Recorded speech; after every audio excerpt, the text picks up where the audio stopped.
Hello friends. आइए हम देखते हैं बिजनेस एनवायरनमेंट का एक छोटा सा topic, trade barriers.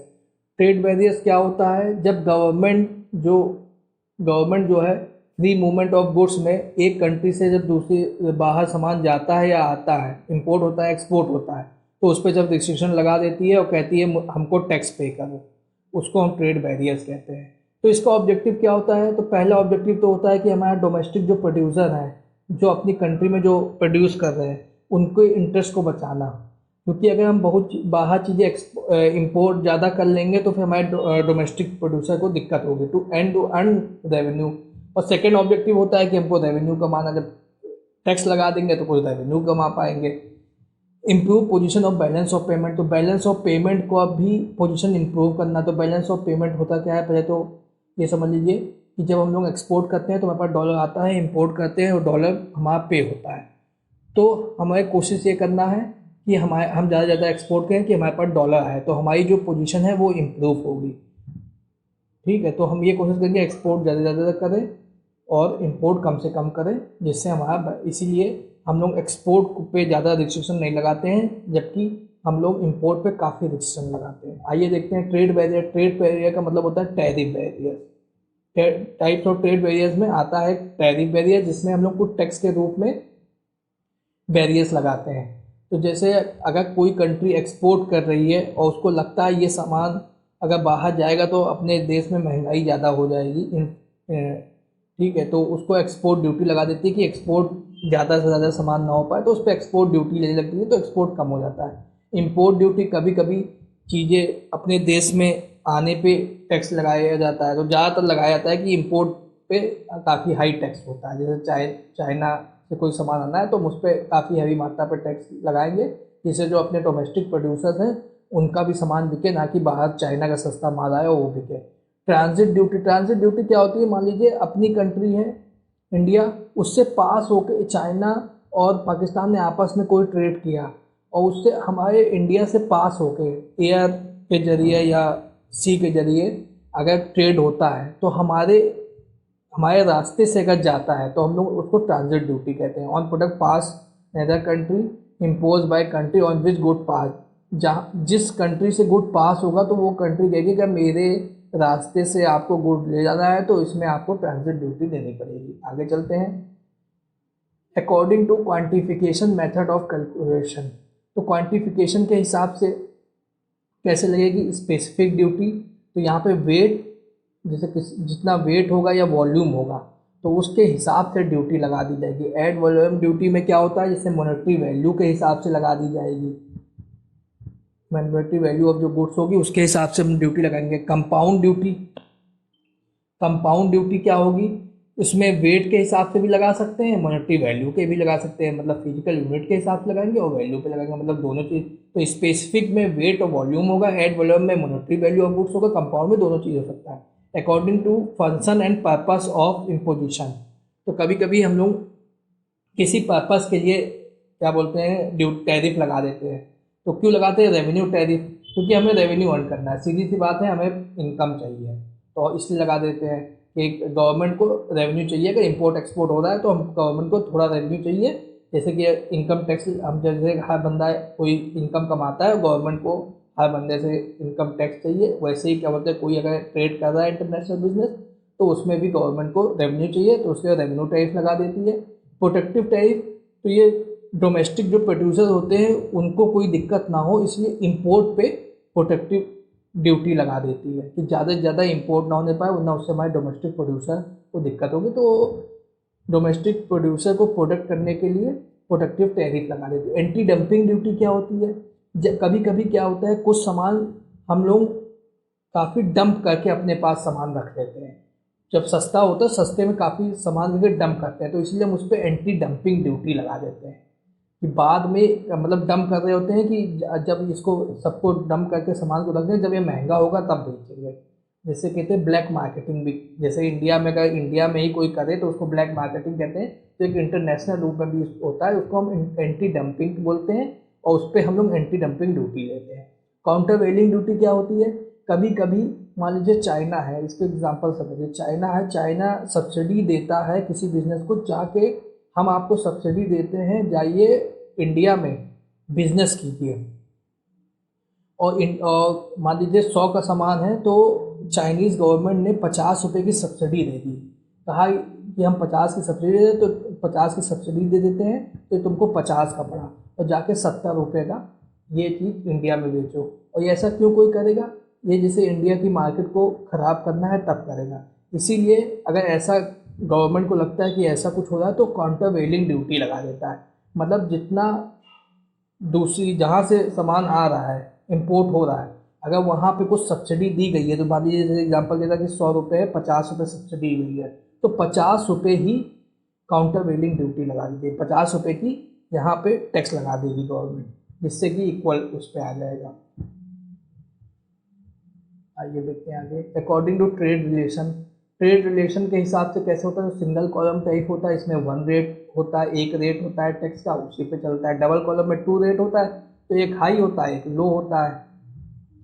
Triple column में जनरल एक रेट होगा, एक इंटरनेशनल रेट होगा, एक प्रेफरेंशियल रेट होगा। तो ये जनरल इंटरनेशनल काफ़ी आसपास रेट होते हैं और प्रेफरेंशियल होते हैं काफ़ी लो रेट होते हैं। तो किसी किसी प्रोडक्ट पे हम लोग काफ़ी कम टैरिफ या टैक्स लेते हैं तो उसको प्रेफरेंशियल रेट ऑफ ड्यूटी में डाल देते हैं उस प्रोडक्ट पे। नॉन टैरिफ बैरियर्स में आते हैं। नॉन टैरिफ बैरियर्स में क्या आता है? कोटा। तो कभी कभी गवर्नमेंट का तो लिमिट लगा देती है कि इतना सामान ही आपको इंपोर्ट या एक्सपोर्ट कर पाएंगे, इससे नहीं इंपोर्ट कर पाएंगे ना एक्सपोर्ट कर पाएंगे, तो उसको कोटा बोलते हैं। काउंटर फॉर्मेलिटीज़, कभी कभी गवर्नमेंट इतनी फॉर्मेलिटीज़ बढ़ा देती है कि जो बिज़नेस करने वाला है वो तंग आ जाता है, तो वो चीज़ें अपने आप ही इंपोर्ट एक्सपोर्ट कम कर देता है। प्रोडक्ट टेस्टिंग एंड स्टैंडर्डाइजेशन, कभी कभी गवर्नमेंट इतने टेस्ट किसी प्रोडक्ट को अगर इंपोर्ट करना है और अपने इंडिया में यूज़ करना है तो इतने टेस्टिंग के से गुजरना पड़ता है, इतने स्टैंडर्ड के साथ आना पड़ता है कि बिजनेसमैन तंग आ जाते हैं कि अगर हम ये करेंगे तो हमारी काफ़ी कॉस्ट आ जाएगी, फिर हम उतने का सामान हमारा नहीं बिक पाएगा, लॉस होगा, तो वो अपना इंपोर्ट एक्सपोर्ट करना बंद कर देते हैं। लाइसेंसिंग, कभी कभी गवर्नमेंट अगर कहती है अगर आपको हमारे देश में आकर ये बिज़नेस करना है या आपको एक्सपोर्ट करना है तो पहले हमसे लाइसेंस लेना पड़ेगा। बिना लाइसेंस के आप बिज़नेस ना यहाँ पे कर सकते हैं ना यहाँ से बाहर जाके बिज़नेस कर सकते हैं। स्टेट ट्रेडिंग, कभी कभी स्टेट ट्रेडिंग होती है, तो स्टेट ट्रेडिंग के हिसाब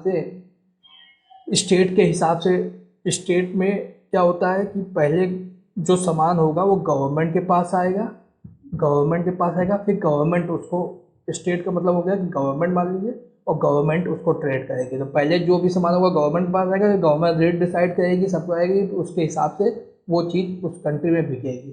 तो गवर्नमेंट यहाँ पे बिजनेस फ्रीली वर्क नहीं कर पाता है। तो ये सब नॉन टैरिफ बैरियर्स है, लेकिन इससे भी जो गवर्नमेंट चाहती है कि बिज़नेस ना हो या कम मात्रा में हो, ज़्यादा बिजनेस ना हो, तो वो बिना टैक्स लगाए भी इन तरीके से भी बिजनेस, इंटरनेशनल बिजनेस को रोकती है। और आगे देखते हैं Indian foreign trade policy, FTP। Indian की फॉरेन ट्रेड पॉलिसी क्या है? तो फॉरेन ट्रेड पॉलिसी हमारी यही है कि हमें एक्सपोर्ट जो है प्रमोट करना है। करंट जो FTP चल रहा है वो 15-20 का चल रहा है। फोकस क्या है? हमारा इंडियन मार्केट शेयर को, existing market product and exploring new product को और न्यू मार्केट को एक्सप्लोर करना। तो foreign direct investment and foreign portfolio investment, इसमें डिफरेंस देख लेते हैं, इसमें कन्फ्यूज़न रहता है लोगों को। तो फॉरेन डायरेक्ट इन्वेस्टमेंट जब हम करते हैं तो हमें ओनरशिप को एक्वायर करते हैं। तो मतलब अगर ओनरशिप मिल गई तो हमें कंट्रोल मिल गया। ओनरशिप कब मिलेगी? जब हम 10% और मोर क्या बोलते हैं जाके पैसा किसी कंपनी में लगा देंगे। किसी कंपनी का मान लीजिए 100 है तो उस 10% से ज़्यादा हम उसमें इन्वेस्टमेंट कर रहे हैं, तो ये लॉन्ग टर्म भी होता है, तो इसको फॉरेन डायरेक्ट इन्वेस्टमेंट कह देते हैं। फॉरेन पोर्टफोलियो इन्वेस्टमेंट में क्या होता है? ये सिर्फ हम लोग सिक्योरिटीज़ में जाके कुछ समय के लिए इन्वेस्टमेंट करते हैं, शॉर्ट टर्म के लिए होता है और लेस देन 10% होता है। और इसमें हमारा मोटिव इन्वेस्टमेंट का नहीं होता है, इसमें हमारा जो मोटिव होता है प्रॉफिट का होता है। ठीक है, तो 10% से कम होता है इसमें। समझ में आ गया? फॉरेन डायरेक्ट इन्वेस्टमेंट में हम लोग कंट्रोल पाना चाहते हैं, ओनरशिप लेना चाहते हैं और 10% से ज़्यादा इन्वेस्टमेंट करेंगे, लॉन्ग टर्म के लिए करेंगे, तभी फॉरेन डायरेक्ट इन्वेस्टमेंट होगा। फॉरेन पोर्टफोलियो इन्वेस्टमेंट में हमारा सिर्फ मोटिव प्रॉफिट का होता है, तो हम लेस देन 10% इन्वेस्टमेंट करते हैं और शॉर्ट टर्म में इन्वेस्टमेंट की सिक्योरिटीज को बाई करते हैं और सेल करते हैं। Promotion of FDI in India manage by department of industry. ये देख लेना कि FDI का जो प्रमोशन होता है इंडिया में तो वो मैनेज कौन करता है? Industrial department of industrial policy and promotion, जिसको डिप भी बोलते हैं, डिप डिप नाम याद रखिए, department of industrial policy and promotion. तो promotion of FDI in India को मैनेज कौन करता है, एफडीआई को इन इंडिया में, तो department of industrial policy and promotion, जिसको डिप भी बोलते हैं। टाइप्स ऑफ एफडीआई कितने टाइप की होती है, तो पहले हम इन्वेस्टमेंट के हिसाब से देख लेते हैं। तो एक इनवर्ड एफडीआई होता है, एक आउटवर्ड एफडीआई होता है। तो इनवर्ड में बाहर का फॉरेन डायरेक्ट इन्वेस्टमेंट अपने देश में आता है, आउटवर्ड में हम बाहर का आते हैं। इनवर्ड से ना हो रहा है ना कि अपने देश में आ रहा है, आउटवर्ड से फॉरेन डायरेक्ट इन्वेस्टमेंट बाहर हो रहा है। On the basis of type of activity के हिसाब से भी होता है। तो एक्टिविटी के हिसाब से हॉरिजॉन्टल होता है, हॉरिजॉन्टल एफडीआई होती है, तो इसमें सेम लेवल में होती है। मान लीजिए फॉरेन डायरेक्ट इन्वेस्टमेंट, अगर किसी हमको फॉरेन में जाके इन्वेस्टमेंट करना है, तो हम लोग अपने सेम, जो हम अगर यहाँ पे कार बनाते हैं, मैन्युफैक्चर करते हैं, तो वहाँ पर भी हम लोग कार मैन्युफैक्चर करेंगे। वर्टिकल एफडीआई में डिफरेंट लेवल में क्या होता है, जैसे हम कार बनाते हैं तो दूसरी जगह जाकर हम टायर बनाएंगे। कॉन्ग्लोमरेट एफडीआई में क्या कहते हैं, अनरिलेटेड। मान लीजिए हम यहाँ पे कार बनाते हैं, वहाँ दूसरे क्या बोलते हैं, हम एफडीआई जब फॉरेन डायरेक्ट इन्वेस्टमेंट करेंगे तो वहाँ मेडिसिन बनाने लग जाएंगे, तो बिल्कुल अलग बिजनेस होगा। On the basis of investment objective, investment के हिसाब से देखते हैं, तो यहाँ पे सबसे ज़्यादा रिसोर्स सीकिंग एफडीआई होता है, हमें दूसरी कंट्री का रिसोर्स को यूज़ करना है। मार्केटिंग सीकिंग एफडीआई होता है, हमें एफडीआई मार्केटिंग के द्वारा क्या बोलते हैं एफडीआई करना है। एफिशिएंसी सीकिंग, एफिशिएंसी को में ध्यान रखते हुए एफडीआई करना है। तो investment objective, on the basis of investment objective क्या होता है, हमारा रिसोर्स का यूज़ करेंगे, मार्केटिंग का यूज़ करेंगे, या एफिशिएंसी का यूज़ करेंगे। On the basis of sector भी होता है, तो हमें देखना है कि इंडस्ट्री और मैन्युफैक्चरिंग सेक्टर ऑफ फैक्टर है, तो हमें किस मैन्युफैक्चरिंग सेक्टर में जाना है, या इंडस्ट्री सेक्टर में किस में जाना है, सर्विस सेक्टर में या इन्वेस्टमेंट करना है, या एग्रीकल्चर या प्राइमरी सेक्टर में एफडीआई करना है। तो हमें सेक्टर किस, मतलब मैन्युफैक्चरिंग में जाना है, सर्विस में जाना है, एग्रीकल्चर में जाना है। ठीक है, आगे देखते हैं टाइप्स ऑफ एफडीआई, तो इंपॉर्टेंट है, इसको देख लीजिएगा एक बार। On the basis of entry mode के हिसाब से देख लीजिए, ग्रीन फील्ड इन्वेस्टमेंट। तो ग्रीन फील्ड इन्वेस्टमेंट में हम लोग अकेले जाके पूरा बिजनेस, जैसे मान लीजिए अंबानी है, तो अकेले वो अपना जाके इन्वेस्टमेंट करेंगे बाहर, तो उसको एलोन ग्रीन फील्ड इन्वेस्टमेंट कहते हैं। मर्जर एंड एक्विजिशन इन्वेस्टमेंट, तो इसमें कंबाइन 2 लोग या 3 लोग 4 लोग, जितने भी लोग, 2 लोग या उससे ज़्यादा मिलके लोग कंबाइन इन्वेस्टमेंट करते हैं, तो उसको मर्जर एंड एक्विजिशन कहते हैं। Benefit to host country, improving the balance of payment and infrastructure, employment and technology transfer. जब मान लीजिए जब एफडीआई होता है, जैसे बाहर से एफडीआई यहाँ पे होगा, तो यहाँ के लिए क्या बेनिफिट होगा, मतलब अमेरिका वाले एफडीआई कर रहे हैं इंडिया में, फॉरेन यहाँ पे अपने देश में फॉरेन डायरेक्ट इन्वेस्टमेंट आ रहा है, तो उससे क्या होगा, हमारा बैलेंस ऑफ पेमेंट अच्छा होगा, क्योंकि हमारे पास डॉलर्स आएंगे, हमारा इंफ्रास्ट्रक्चर जो होगा वो अच्छा होगा, हमारे कंट्री में जॉब मिलेंगी और टेक्नोलॉजी आएगी। कॉस्ट टू होस्ट कंट्री, लेकिन यहाँ पे कुछ दिक्कतें भी आएंगी, कुछ दिक्कत भी होगी, ये कल्चरल एंड पॉलिटिकल इंटरफेरेंस। तो पॉलिटिकल इंटरफेरेंस काफ़ी होगा, अनहेल्थी कंपटीशन हो जाएगा, मतलब यहाँ पे डोमेस्टिक जो हमारे कस्टमर्स हैं उनको क्या बोल, डोमेस्टिक जो सप्लायर्स हैं उनको कंपटीशन मिलेगा डोमेस्टिक प्लेयर को।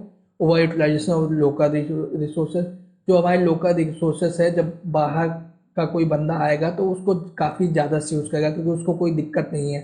जैसे अपने देश के हम हैं तो हमारे अंदर आ भी सकता है कि अपने देश की संपत्ति को हम सही से यूज़ करें, लेकिन बाहर ही आएगा तो अपने मन चाहे ढंग से यूज़ करेगा।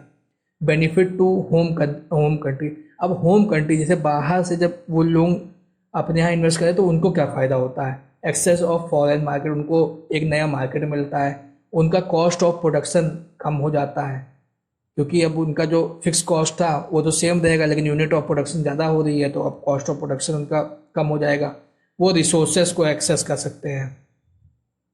तो मान लीजिए अमेरिका के लोग हैं, वो जब यहाँ पे आके इंडिया में करेंगे तो यहाँ के रिसोर्सेज को एक्सेस कर पाएंगे। Cost to home country, cost क्या होगी, बेनिफिट ये हो गई उनकी, तो उनकी कॉस्ट क्या होगी, इकोनॉमिक नॉन अवेलेबिलिटी, वहाँ के लोगों में क्या होगा, उनकी इकोनॉमिक ग्रो करना कम हो जाएगी, क्योंकि वो वहाँ बिजनेस नहीं कर रहे हैं। अनएम्प्लॉयमेंट, वहाँ पे अनएम्प्लॉयमेंट बढ़ेगी, वहाँ foreign direct investment is very risky, कभी कभी जैसे बाहर का जब यहाँ पे आके इन्वेस्टमेंट करेंगे तो हो सकता है उनको नुकसान हो जाए, तो वेरी रिस्की भी होता है।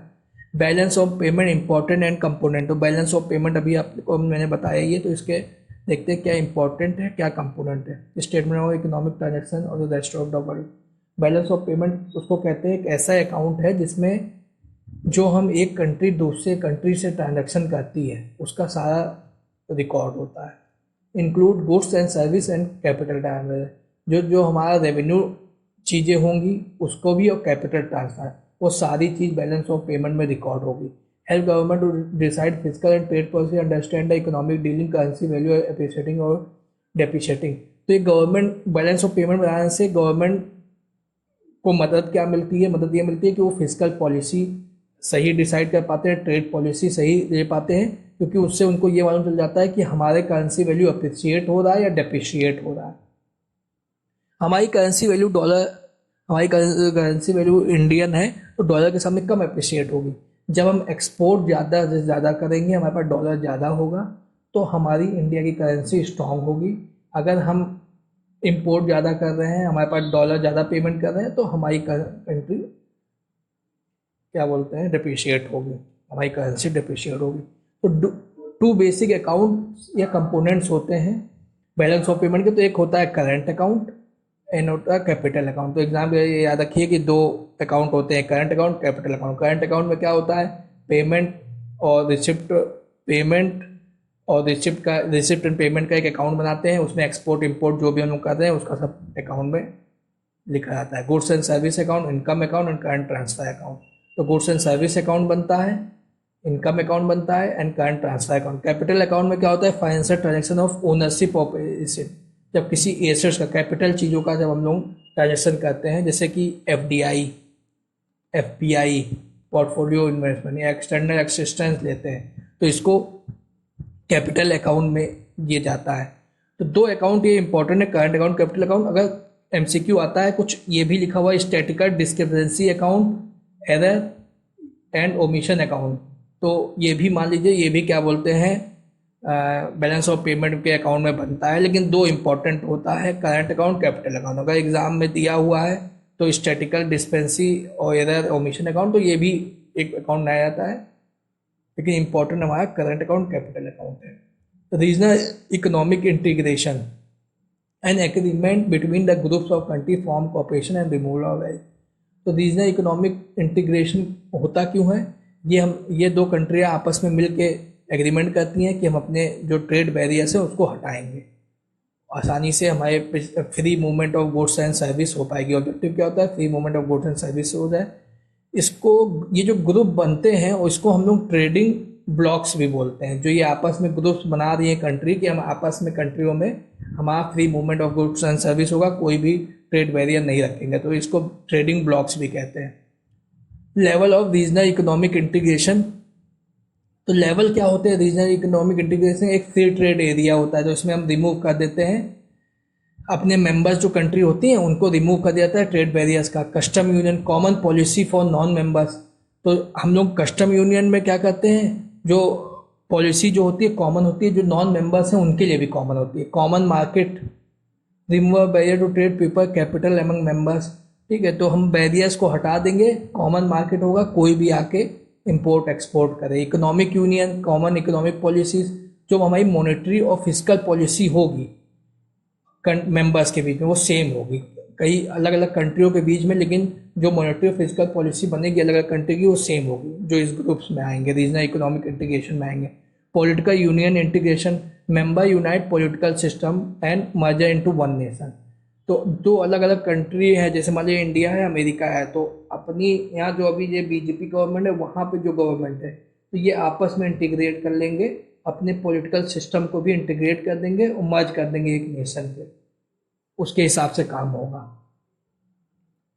फिर ट्रेड क्रिएशन, ट्रेड क्रिएशन में भी सीधी सी बात है, रिमूवल करेंगे हम लोग ट्रेड रिस्ट्रिक्शन को, एक्सपेंशन करेंगे ट्रेड बिटवीन द मेंबर्स को, जो ग्रुप के मेंबर्स हैं उनके बीच में ट्रेड को बढ़ाया जाएगा, इसको ट्रेडिंग ब्लॉक भी कहते हैं। Trade diversion, trade preferences of the nation is change, trade का जो प्रेफरेंस होगा, प्रेफरेंस ऑफ नेशन, वो हम लोग चेंज कर देंगे। Diversification, trade more efficient supplier outside the group toward the less efficient supplier with in the group. अपने जो ग्रुप में है जो ज़्यादा एफिशिएंट होंगे उनसे सप्लायर को हम लोग यूज़ करेंगे, और जो लेस एफिशिएंट सप्लायर है उनका यूज़ नहीं करेंगे। हमारे पास ऑप्शन काफ़ी होंगे, जब हम लोगों ने ग्रुप्स बना लिए, तो उस ग्रुप में जो ज़्यादा एफिशिएंट होगा उसके साथ हम ट्रेड करेंगे, जो लेस एफिशिएंट होगा उसके साथ करना बंद कर देंगे।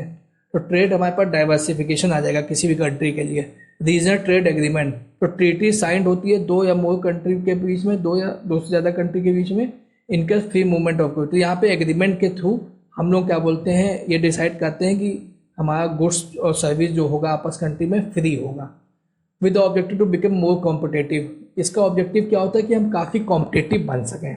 मतलब कोई भी कंट्री इसमें क्यों आना चाहेगी कि हम फ्री ट्रेड एग्रीमेंट कर पाएँ, तो उसका कारण ये होगा, वो चाहेगी कि वो ज़्यादा कॉम्पिटिटिव हो, मतलब ज़्यादा से ज़्यादा सामान अपनी कंट्री का दूसरे देशों में एक्सपोर्ट कर पाए।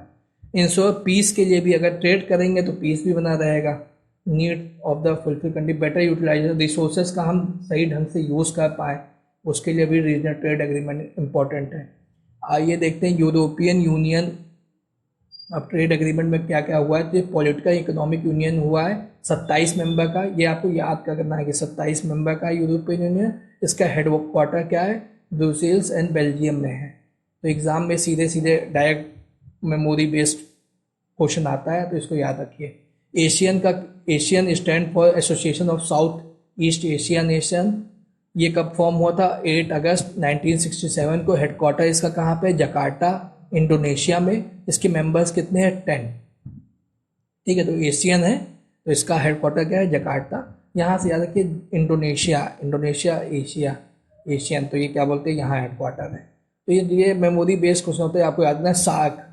SAARC stand for, full form भी इसका याद रखिए, साउथ एशिया एसोसिएशन और रीजनल कॉपरेशन।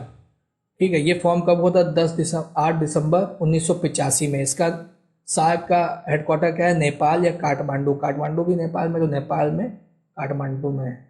तो मेंबर नेशन कितने हैं इनके, 8। आगे देखते हैं।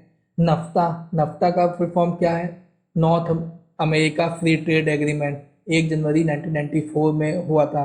इसके मेंबर कंट्री 3 थे। तो हेडक्वार्टर इसका कहाँ है, जीसीसी वन नॉर्थ अमेरिका लिखा हुआ है, तो Canada, Mexico, United State, Washington DC, यहाँ headquarter. International economic institution IMF, नाम सुना है, IMF से कंट्रियाँ पैसा लेती हैं। Stand for international monetary fund, या इसको द फंड भी बोलते हैं। Form 1944 but come into existence 1945।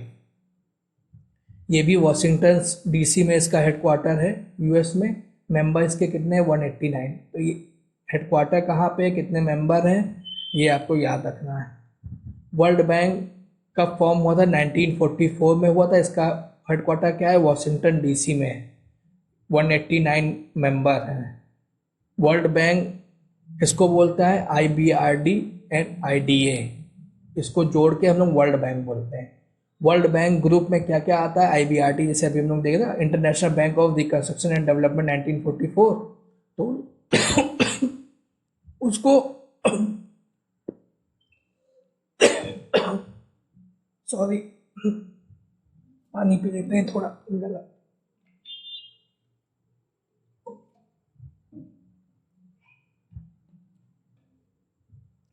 तो सेकंड है IDA, international development association 1960। IFC, international finance corporation 1956। मीगा, multinational investment guarantee agency 1988।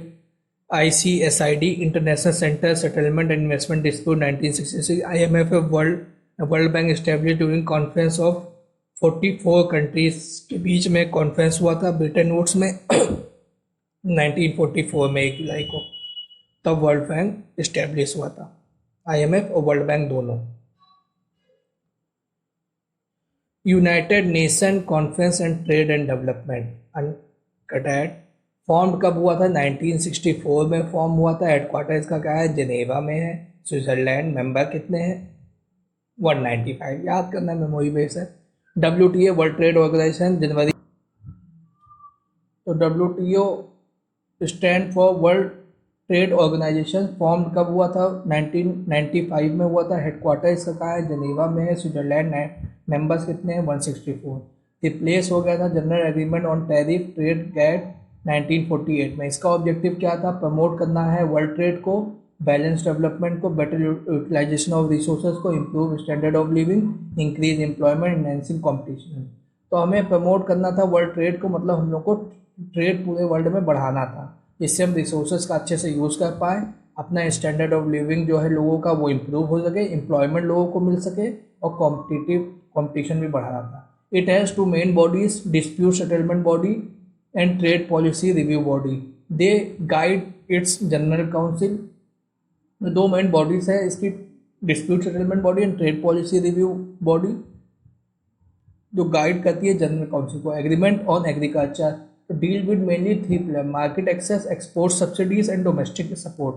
तो एग्रीमेंट ऑन एग्रीकल्चर जो हुआ था वो क्या करता था, डील क्या करता था, तीन पिलर पे, मार्केट एक्सेस को, एक्सपोर्ट सब्सिडीज को, एक्सपोर्ट के लिए सब्सिडी जाती है, और डोमेस्टिक को सपोर्ट किया जाता था और मार्केट को एक्सेस किया जाता। अब एक आता है TRIMs, trade related investment measure. तो यहाँ पे protection of investment and no discrimination should be there. तो हम लोग के इन्वेस्टमेंट, लोगों के इन्वेस्टमेंट को प्रोटेक्शन देना था और कोई डिस्क्रिमिनेशन नहीं करनी थी। ट्रिम्स का मतलब ये हुआ।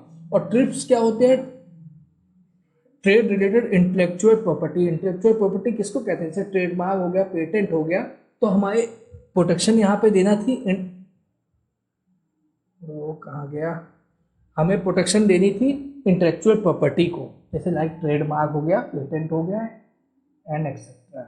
तो याद रखिए ट्रिम्स इन्वेस्टमेंट, वो IM लिखा हुआ है तो इन्वेस्टमेंट मेजर से होगा, और ट्रेड रिलेटेड इंटेलेक्चुअल प्रॉपर्टी लिखा हुआ है IP, तो ये हमारा ट्रेडमार्क और पेटेंट के लिए होगा। थैंक यू इतना ध्यान से सुनने के लिए।